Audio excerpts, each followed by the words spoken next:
안녕하세요, 여러분. 혹시 믿음의 고백이라는 말 들어보셨나요?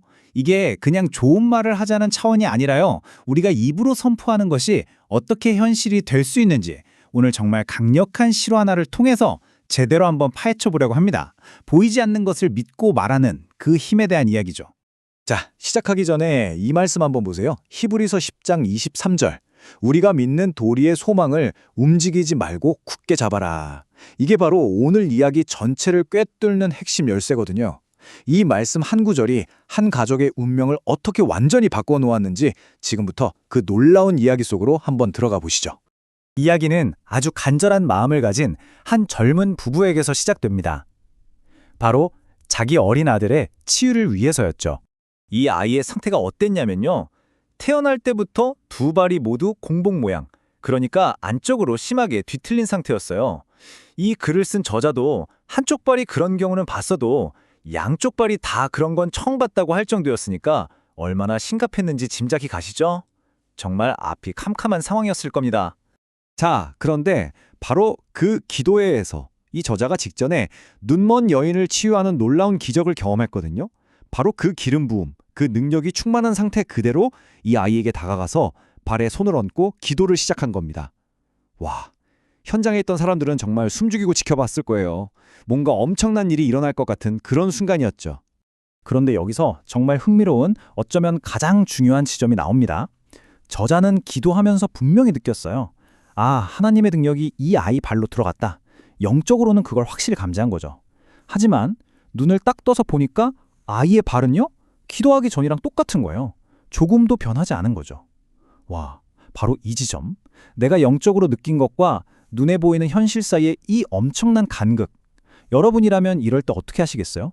여기서부터 진짜 믿음의 싸움이 시작되는 겁니다.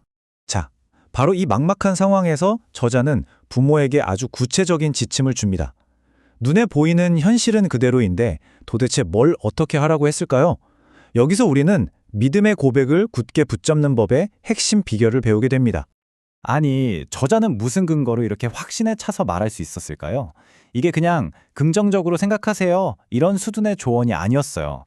사실 이전에 예수님한테 직접 받은 계시가 있었던 겁니다.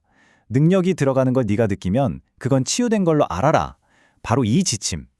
그러니까 하나님 쪽에서는 이미 일이 끝났다는 거예요. 이 확고한 계시가 있었기 때문에 그렇게 담대하게 말할 수 있었던 거죠.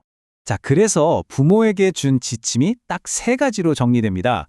첫째, 눈에는 아무 변화가 없어도 하나님 편에서는 이미 치유가 끝났다는 사실을 알아야 한다. 인지해야 한다는 거죠. 둘째, 그 믿음을 마음속으로만 간직하는 게 아니라 계속해서 입으로 말해야 한다. 그리고 셋째, 그냥 나을 거야 이런 막연한 말이 아니라 아주 구체적인 문장으로 고백을 반복해야 한다는 겁니다. 정말 명확하죠? 그 구체적인 고백 내용이 바로 이거였습니다. 하나님의 치유 능력이 내 아이의 몸속에 들어와서 그 안에서 치유를 하고 있습니다. 여러분, 여기서 핵심은 치유할 것이다라는 미래형이 아니라 지금 일하고 있다는 현재 진행형이라는 점이에요. 이게 바로 보이지 않는 영적 현실을 지금 이 순간의 물질 세계로 끌어당기는 말의 힘인 거죠. 자, 이제 부모는 이 지침을 따르기 시작합니다. 눈에 보이는 증거는 단 하나도 없어요. 오직 약속의 말씀과 이 고백 하나만 붙든 거죠. 과연 이들의 끈질긴 고백이 어떤 결과를 만들어냈을까요? 이제 이야기의 클라이맥스로 가보시죠. 시간이 흘렀습니다. 목요일 밤에 기도를 받고 수개월이 지났어요. 이 수개월이라는 시간이 정말 중요합니다. 하루 이틀이 아니에요. 매일매일 아이의 변하지 않은 발을 보면서도 보이지 않는 치유가 일어나고 있다고 입술로 고백해야만 했던 그 인내의 시간. 이게 바로 성경에서 말하는 굳게 붙잡는다는 것의 진짜 의미 아닐까요? 그리고 마침내 그날이 온 겁니다. 수개월 후에 이 가족이 세미나에 다시 나타났어요. 그리고는 강단 위로 올라와서 수많은 청중들 앞에서 아이의 발을 보여주었습니다. 그 공복 모양으로 뒤틀려 있던 발이 어떻게 됐을까요?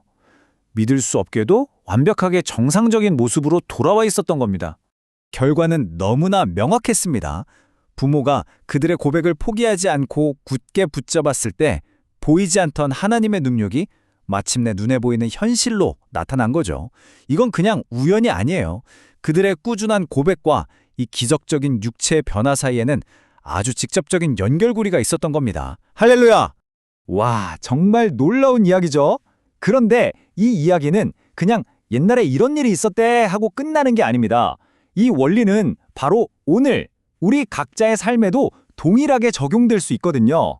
그럼 이걸 어떻게 내 삶에 가져올 수 있을지 구체적으로 한번 살펴볼게요. 오늘 이야기의 핵심 교훈을 딱 정리해 볼게요. 첫째, 치유 같은 기적은 우리 눈에 보이지 않게 영적인 차원에서 먼저 시작될 수 있다는 것. 둘째, 우리의 말, 즉 고백이 그 보이지 않는 믿음에 형태를 주고 실체를 부여한다는 것. 셋째, 포기하지 않는 끈기가 바로 그 보이지 않는 세계와 보이는 세계를 연결하는 다리가 된다는 겁니다. 그리고 가장 중요한 것, 하나님 편에서는 이미 일이 끝났다는 사실. 이제 우리가 할 일은 그걸 믿고 입으로 선포하는 거죠. 자, 그래서 우리도 이렇게 한번 선포해 보는 겁니다. 이건 원문에 나온 우리가 직접 사용할 수 있는 강력한 선언문이에요. 나는 나의 믿음의 고백을 굳게 붙잡습니다. 하나님의 능력이 바로 지금 내 안에서 역사하고 있으니 반드시 치유가 이루어질 것입니다. 여러분, 이건 그냥 주문을 외우는 게 아니에요. 이미 이루어진 영적인 사실을 내 삶으로 가져오겠다고 선포하는 행위인 거죠. 자, 이제 선택은 우리에게 달려 있습니다. 눈앞에 보이는 문제와 어려운 상황을 계속해서 말하면서 그 현실 속에 갇혀 있을 수도 있고요. 아니면 이 부모처럼 약속을 붙잡고 믿음으로 보이지 않는 현실을 선포할 수도 있습니다. 오늘 여러분의 입술은 무엇을 말하고 있나요? 기억하세요. 바로 그 말이 우리의 내일을 만들어 갑니다.